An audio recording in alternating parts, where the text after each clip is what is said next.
you can't, unless you know about taxes, take anything away from what the Panthers have done. So the celebration is on. Well earned. Bring in Chris Jastrzemski. He's calling in right now. He is at the Elbow Room, NHL on TNT. He is the brains of the operation. He is the face of the operation. Look at him. Look at him in Fort Lauderdale. How are you, Jazz? Can you hear us? I can't hear a single thing anyone is saying, but this is the Elbow Room with guys and ladies and people. It's deep. It's deep. I'm 3 beers deep. My voice is shot. Oh, The memories aren't. I've been here for about 4 hours. It's 8:30. I'm somehow alive. I got 3 hours of sleep. But Brad Marchand just got here. He just doused me in beer. We're still waiting for Mr. Bobrovsky. Bennett's been here. The moms are great. The parents are great. Kachuk is insane. My voice is insane. The fans are drunk. I'm drunk. I'm happy. Panthers in 6. A lot of people are saying 10 more years from Bennett. A lot of people are saying 8, but there's others that say 10. I don't know if the CBA will allow it. I don't even know if people can hear me right now. I can't hear myself. Just kidding. Any questions? You're drinking on the job. Thank you. My face is not burnt. That's a win. I got an 8 o'clock flight. There's a cup right there. There's other people. The power sports are upstairs. I don't know how they got there. And I'm down here. He can't hear. He's not going to be able to hear a single thing we say. I'm hoping there's a few showers soon. And then I say bye. But, boys, what a celebration. What a celebration here in Fort Lauderdale, Florida.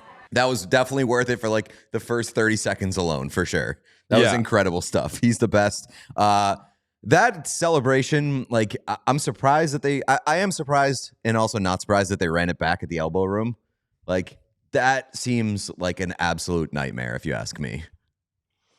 I'm sure, if my team won, I'd love it. But that for somebody who doesn't like crowds, doesn't like being nut to butt with a million other people, that sounds awful. Yeah, I've been to the Elbow Room many a time over the years, and not when it's like that. I've been when it's kind of like that. Not for me. Too many people, too many men. It's just a whole thing. I was texting with him before he joined. I didn't know that he'd also been drinking because he seemed pretty normal. And he was like, yeah, it's crazy here. Too many people. Get me out of here. Absolute madness. This sucks. And then he comes on and he's like, I had 8 beers and this one guy, they're giving out something. I don't know what it was, but that is the scene in Florida because the Panthers are Stanley Cup champs and good for them. The cup has been plentifully dented. There are shots from on the ice, the crown you see, the bowl, I'm sorry, is already cracked. And then the bottom of it is dented. I know this happens every year. And that picture on the left is courtesy of the great Chris Jastrzemski. I know this happens every year, but I like a back-to-back cup winner just getting right to it. Let's smash. We already know it's going to get dented at some point. Let's get to work, boys. I mean, Phil Pritchard's got to be fighting for his life right now. That man is got it. When you start off day one, not even really day one, this is day 0 with the cup, and you are already inflicting multiple wounds on this thing. Phil Pritchard is going to have the fight of his life this summer, I think. I mean, this is what happens when you hand it to a bunch of guys who have never seen it before. First, you got to let the vets set the example. Ooh, you blaming the first timers? Maybe. I mean, you got a bunch of people who haven't even touched a hockey stick in a few days touching the cup first. I'd be more willing to bet that this is at fault for the second timers. Yeah, I feel like the first time you get it, you're being very careful, very protective. You don't want to be the guy who shows up to the party and causes a lot of noise or a ruckus immediately.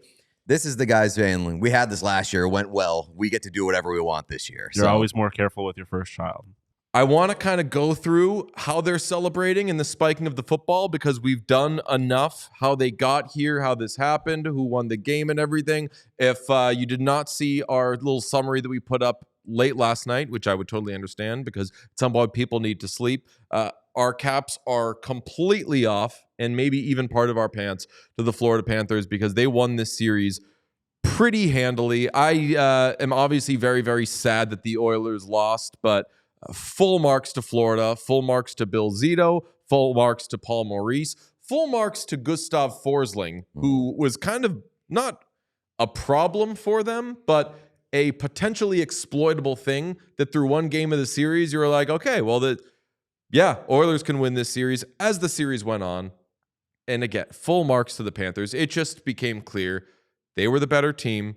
So my heart is broken for the team I wanted to win, of course, but you can't, unless you know about taxes, take anything away from what the Panthers have done. So the celebration is on. Well earned. Yeah, I mean, the Forsling aspect is it's easier to forget that when we started the Cup final, I don't think any of us had him in our top 10. Did you have him in your top 10? I think I may have. Let me see. He dropped out of my list from last year of the top 10 players in the Cup final. And it's because, like, through the first 3 rounds, he wasn't all that good. But I've never seen a player spend half a Stanley Cup final laying on the ice and still look like one of the best players on the ice. And it worked. Yeah. So great for them. What I want to get into, and we had Jazz. He was amazing. We've got Greg Cody coming up, and that's going to rule. Finally going to talk to that absolute legend about Florida, obviously about the McOverrated stuff, which, as Sean put it after the game last night, aged as well as it could have. It's still the stupidest thing anyone's ever said, but it hasn't gotten any stupider, which is at least a positive for him. But Panthers, spiking the football as only the Florida Panthers can. They're clearly spiking the Stanley Cup because it's got a bunch of blemishes on it. But multiple little digs that they've been able to get in their celebration. The biggest one,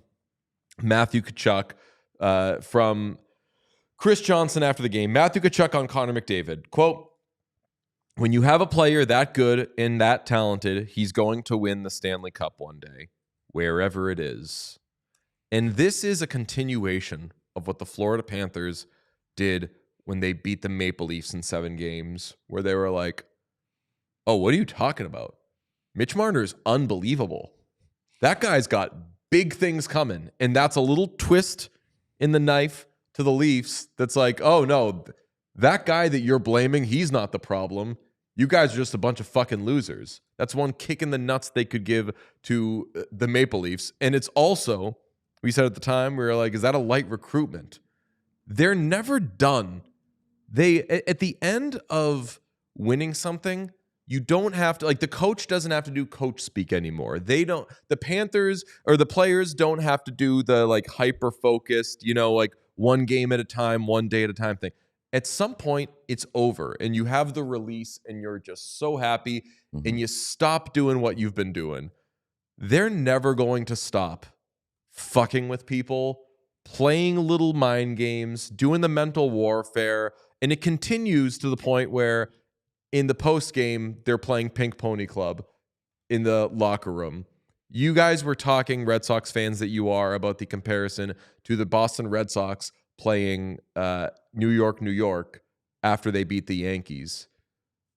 But was it you, Sean, that brought? Oh no, it was you. Me. You were like, say it. It was Aaron Judge played New York after the Yankees won in Boston. So, like, Aaron Judge did it to the Red Sox. Like, he hit first. So playing New York after you beat the Yankees is a counterpunch. Like, playing Pink Pony Club after you win in the Cup final felt like an unnecessary shot, like a cheap shot from the Panthers on the way out the door. But then I remembered, like, the James Duthie tweet who said, like, from a source, this has been the most vile shit-talking Stanley Cup final that we've had in decades. And with that in mind, I think that this is, these two teams hate each other. And if you want to do that sort of gamesmanship and you want to take their anthem and play it after you win, by all means, I'm about it. Yeah, I think that filling it in with the Duthie thing about they're saying they are being so horrible to each other, which I completely believe. they've got some of the greats in that series. It makes sense. Then, yeah, it's not a response. Playing Pink Pony Club isn't a response to, hey, this was Edmonton's anthem. It was a response to, and that fucking guy said that I was this. I'll show him. I'm going to play this. Sean, you are making a face. Well, I am making a face at something I just saw on Twitter. I want to say briefly on the Pink Pony Club thing, don't fucking lose. Otherwise, like if you're complaining about it, it's loser behavior. Chicklets just posted a video of thank you Boston chants breaking out outside the elbow room with Brad Marchand participating. Him giving almost a Bernie Sanders-esque thank you Boston along with the crowd. I'm telling you, that's tough we scenes. disagreed on the stream the other night where you were like, Marchand like didn't see that, like he could have never seen this coming. He had this shit in his back pocket. He was like, worst case, I go to the fucking Florida Panthers. And maybe in his brain, he was like, I ring chase. He didn't fucking ring chase.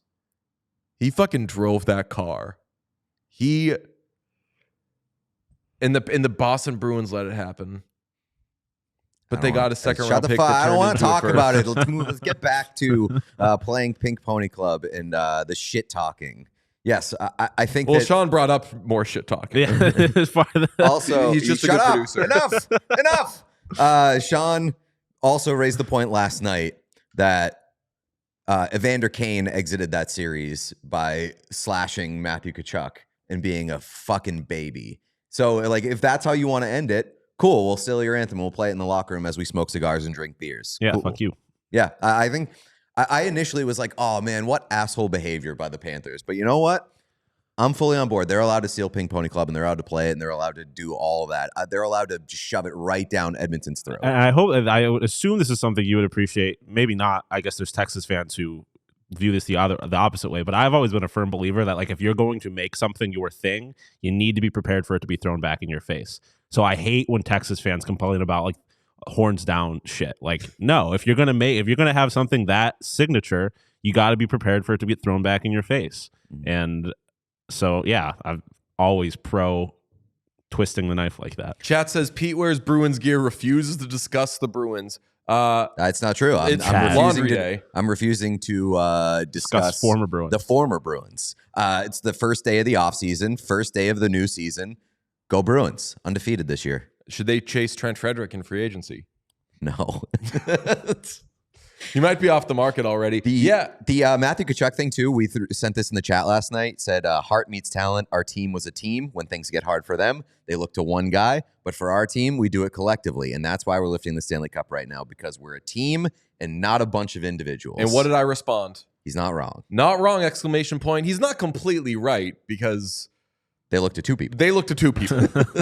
They don't look to one person. They look to two people. And not a horrible strategy.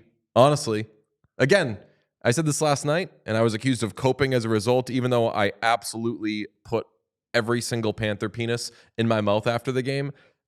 The Oilers would have won the cup against other teams. It's just that the Panthers, were so good. So they turned to one or two guys thing. You're not wrong in saying that, but like turning to one or two guys would have worked. They would have gotten away with it if it weren't for those pesky Panthers. We all silly like the mayor.